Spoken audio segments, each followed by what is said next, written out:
Hey everyone. Very interesting to watch things like this happen. Of course, it takes something like Jimmy Carter's funeral, a former president of the United States, dying to have this type of imagery even be possible for citizens of the United States to be able to see something like you have Donald Trump and you have Barack Obama here, and they're talking and smiling, and this is something that I think a lot of people in the United States are very excited about, is seeing stuff like this. We're kind of sick of political divides and just this type of propaganda in the media that makes it seem like that we're divided and that we don't like each other and that we can't reconcile our differences in ideologies, when I think a lot of people are really trying inside of themselves to find ways to reconcile.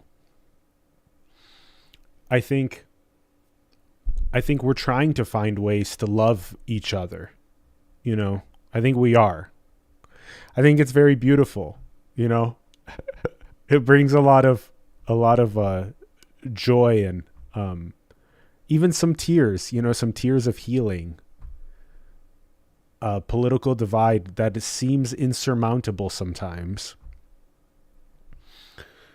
but really, I think we're trying. We're trying to heal, and we're trying to reconcile differences in ideologies into some sort of a union if we can, and by trying to do that in the United States, trying to do that in our family systems, trying to do that with our friends, trying to do that in our communities, trying to deflate the prices of homes, build regenerative systems for energy and for food and water.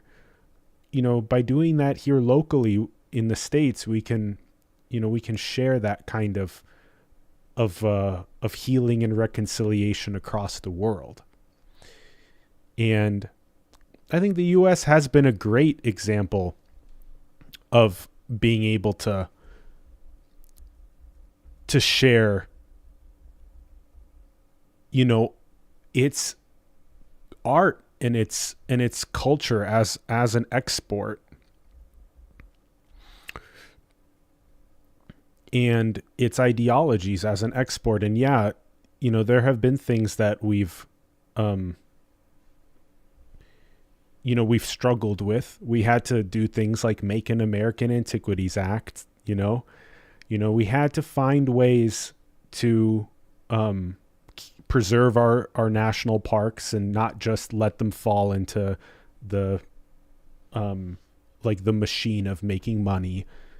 And and things like hold people accountable, like Purdue Pharma. We had to make it so that people couldn't just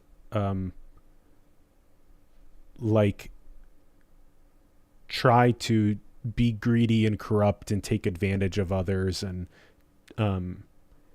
we've been trying to export our ways of inner reconciliation too, in those ways, and then showcasing that to the world.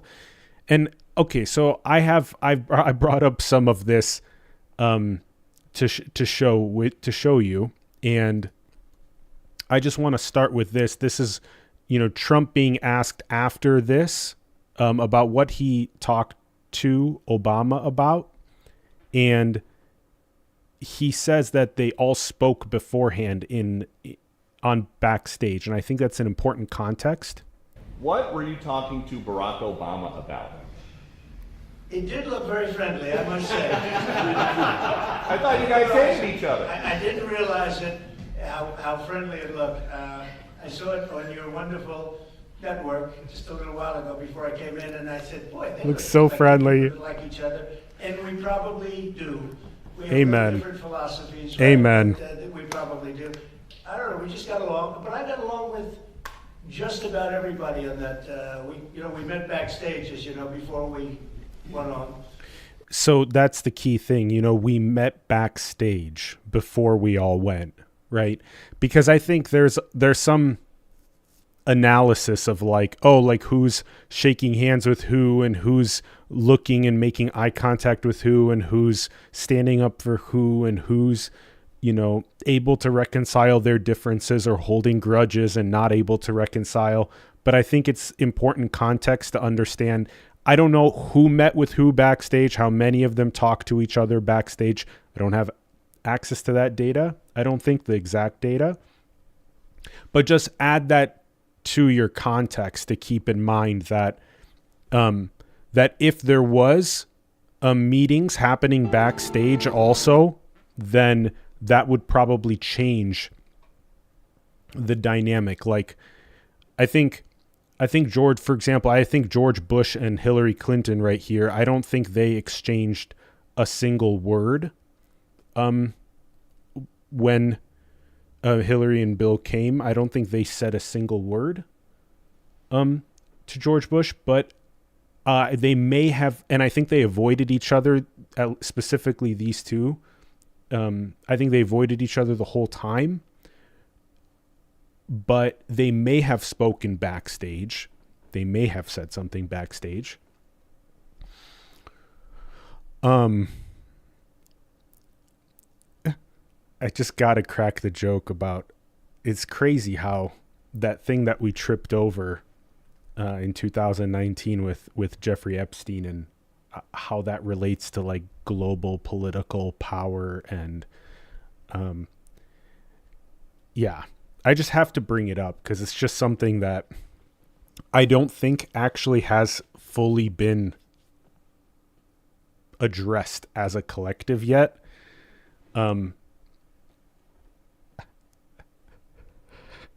And it's brutal because we can't focus our attention as a collective long enough on these specific things to be able to like fully heal and address them and talk about how we want to, not do that in the future.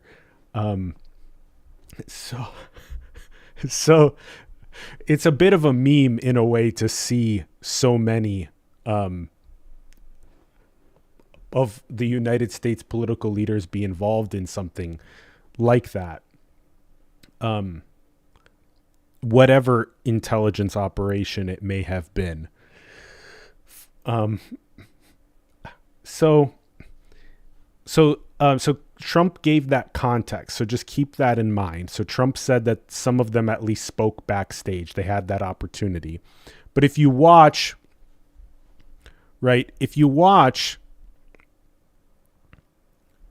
you'll see here, you have,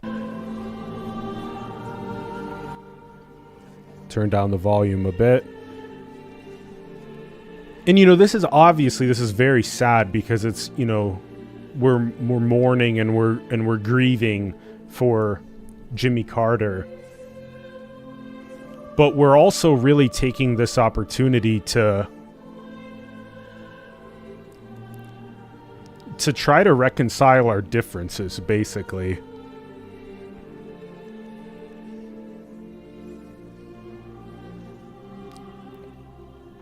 This exchange just, I think it speaks volumes to the American people. We don't even know what is being said there, but the fact that there's smiles, okay, it's just encouraging. Okay, watch this. I thought this was interesting, right? It looks like from this angle that Obama and George Bush just didn't really interact at all. But then, interestingly enough, thank goodness I found another angle video online. Because if you watch from this angle, when George Bush comes in, watch what they do. Look at this. This is so interesting. They hit each other like bros. Watch this.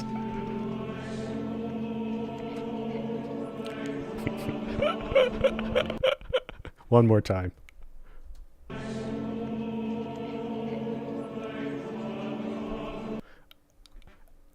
That's so cool. I just gotta say, it's cool that they did that. Like, it's just like two friends, you know, that just have that kind of relationship.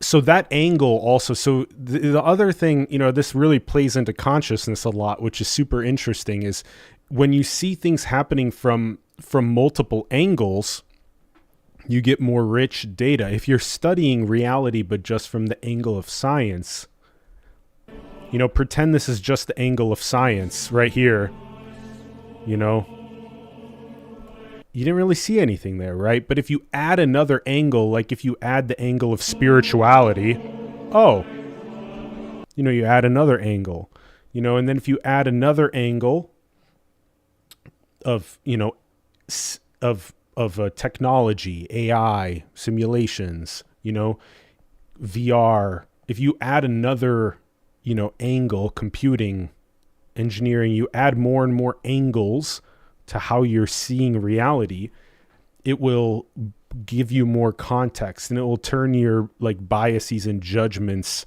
from a single angle off. You know, because we want to so badly project a single angle as ultimate reality, but you can't get to ultimate reality until you see yourself as the whole. Only when you see yourself as the whole can you feel ultimate reality inside of yourself. You can feel peace inside of yourself. And you can also feel the joy of your entire simulated culture exploring itself.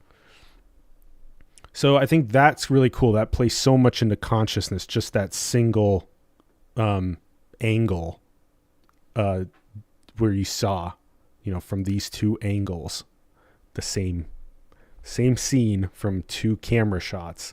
One was blocking some data and the other one was showing that data, but you have to look for both in order to be able to see it. Because if you just watch this angle, you could easily be like, oh man, they didn't even greet each other, right? When you add this angle, you're like, oh my gosh, they're bros, right? So, plus we don't know what they talked about backstage and stuff. But back to this video.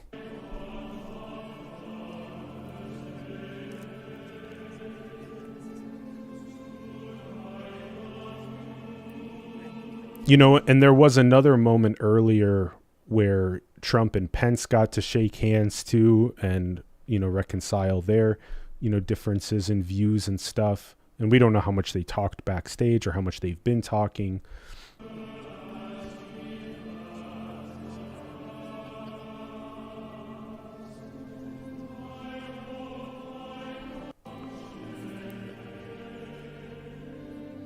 And of course, it's not that easy, you know, given this being a funeral, to be in, you know, you're mourning, but you're also trying to be light about it at the same time.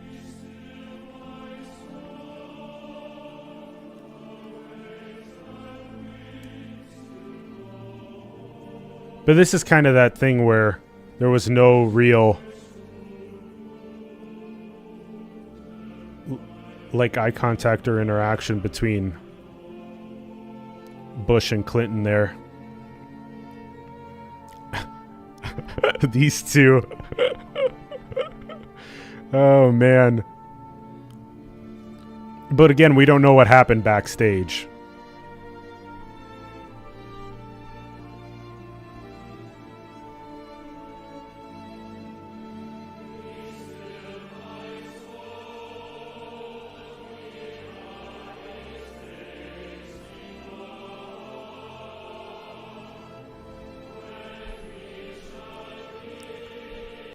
You kind of just like, you know, part of you, and this is part of like, you know, what consciousness is up to, right? But half of you wants so badly for people that aren't talking to each other to just hug and say, I love you. And the other part of you just understands why there's drama, because consciousness wants the drama, because it's part of how a singularity explores itself. It's to have drama and have the illusion of separation, which we've talked about in so much content on this channel. And that's why, I've made these memes too, to try to put it into context. But, right, if you imagine whichever two different political candidates we're talking about here, whether it's Donald Trump and Kamala Harris saying I love you to each other, or whether it's, like Xi Jinping and Donald Trump saying I love you to each other. It doesn't matter if you're talking local or geopolitical, like national politics or geopolitical, global politics, just that feeling of hugging and healing. This is another one I made. More division. Republicans are dumb. Democrats are dumb. Can't we just reconcile and heal? And gets thrown out the window. Right. So, yeah. It's just sometimes reality is easier to express through memes. So I've been doing that on website a little bit. So, that's a really interesting point if you let that sink into your consciousness, is like, why, if I really subscribe to one of these two ideologies, like I really believe in, what George Bush did for the country. I really believe what Hillary Clinton has done for the country and what she was trying to do as through becoming president, her ideas, no matter where you subscribe in ideology, between these two,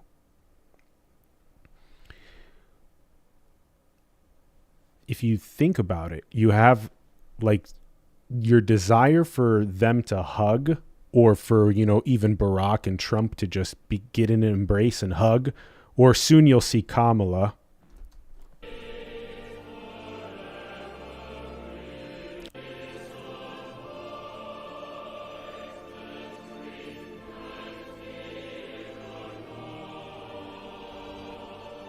I'm just so happy to see that conversation and smile.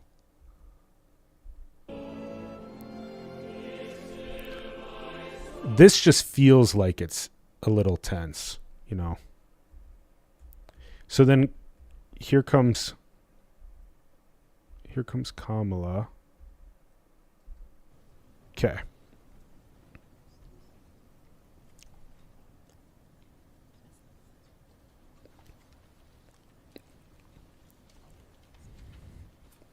Right, and now it's silent. I would assume that there was conversation backstage, so that, she wouldn't have to walk out, or, Joe Biden, who's coming next, wouldn't have to walk out and start shaking everyone's hands, because the singing's done. It's quiet in there. You know what I mean? So it's important to, realize all these tiny nuances when you're trying to break down something like this. But, I don't know if these two had a moment backstage, like Kamala and Trump. I don't know if they had a moment backstage or not. But, so that's a good test for yourself. In your own consciousness, in your own mind, can you reconcile Trump and Kamala Harris, or can you not? Because if you can, then you have a more healed consciousness. That's just the nature of it. It's not saying that that's better or worse. It's just describing the nature of it. So if you believe in one of their ideologies to be superior to the other, and you're willing to hurt or kill or suppress people who believe the other ideology, then you still are traumatized and you don't see the whole picture. You can't hold the whole picture. You don't have integrated consciousness within you, which is fine too. Again, it's not better or worse. It's just describing that you hold pain within yourself. If you cannot reconcile, like if you cannot see Kamala and Trump hugging each other and saying I love you and healing with each other, then it means that you hold some sort of pain of my ideas are superior to those peasants, right? So that's just the way it is. So, and now you have to ask yourself the question, like, what is consciousness up to? Like, is consciousness, the consciousness is a singularity. It's a unity. I mean, there's no questions about that. It appears like it's fractured and separate across these bodies, but it's an absolute unity without a doubt. And so now you have to ask the question, what would a singularity that's an absolute unity that's spread across all these bodies, what would it want to do with itself? Would it want to just hold each other and hug each other and heal all these differences? Or would it want to create even more drama, even more tension, even more teetering on the brink of some sort of pain and destruction? And these are challenging questions to ask yourself.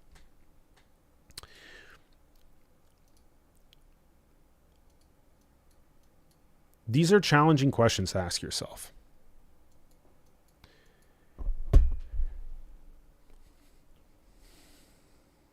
You know, even in the live chat here, we have, you know, more drama as, you know, one of the comments. It's because you have an integrated consciousness that is grokking what it's doing.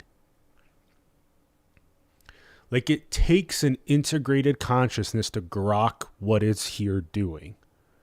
Like, if you truly feel like you're infinite, if you truly feel like you're eternal, if you truly feel like you are so far beyond the body and you're just using the body as a portal, as like a window into watching and experiencing a cultural simulation, then it makes sense that you would want the cultural simulation to be very intense. You would want it to be very dramatic. You would want it to be, you know, teetering on the brink of mutually assured destruction, of a world war. You would want it to be like these two Republicans, Democrats, these two sides just cannot reconcile.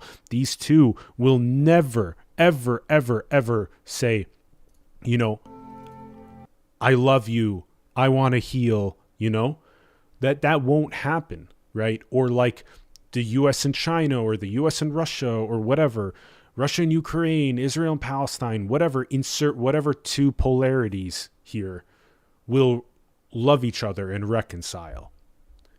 And that's just the nature of a culture. That's just the nature of warring factions. Consciousness is a singularity using programs and warring factions to be able to explore itself.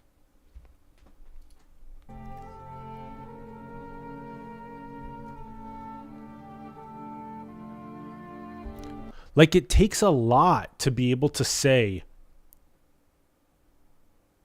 like, I just want to put away our differences. I want to hug you. I want to say, I love you. It takes a lot, you know?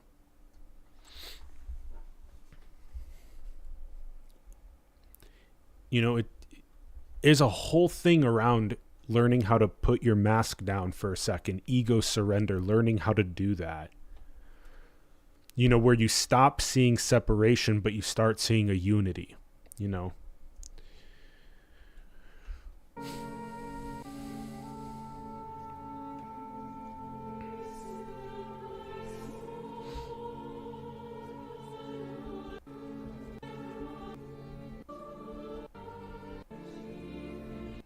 Okay, so now Joe Biden's going to come out.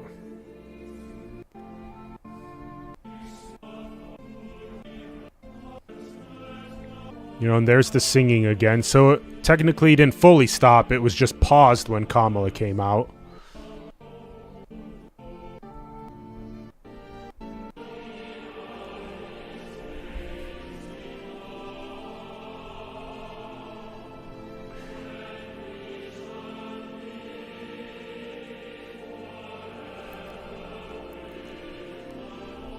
Right. And now you have to think like, okay, well, why isn't, Joe going and saying hello to everyone? Well, maybe they talked backstage, maybe they didn't.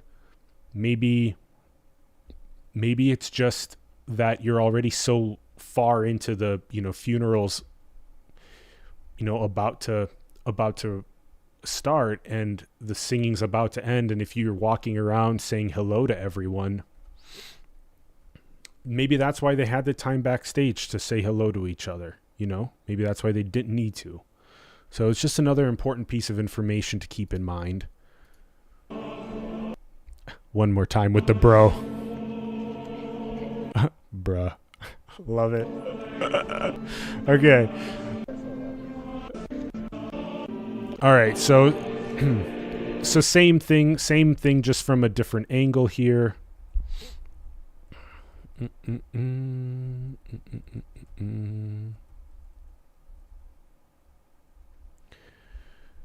It's just so important to, be able to try to be cordial.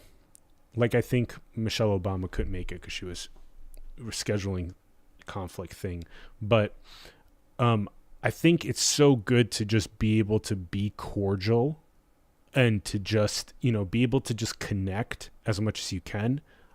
I think it's also just, it says a lot if you can reconcile differences.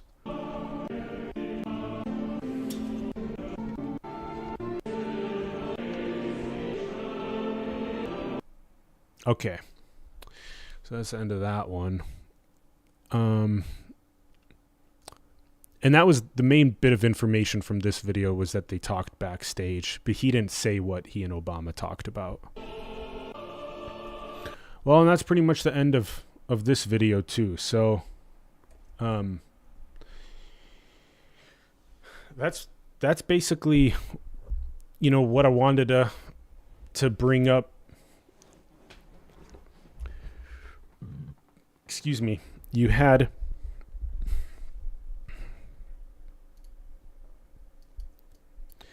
this opportunity with